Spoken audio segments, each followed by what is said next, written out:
Hello everyone, welcome back to the channel. In this video I'm going to be walking you through an easy guide on how to easily remove Revolut card in Apple Wallet. So if you want to remove your Revolut card in your Apple Wallet, here's a simple guide for that. So open your Apple Wallet app on your iPhone, then find and tap your Revolut card from the list of card, then tap the three dot icon in the top right corner to open the card settings, then scroll down and tap remove the card and confirm by tapping remove again when option prompted.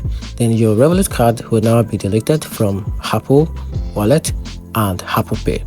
And alternatively, you can also go to the settings, click on wallet and Apple Pay. So under the payment card, select your Revolut card, then tap remove this card. And that's how you can easily remove your Revolut card in Apple Wallet.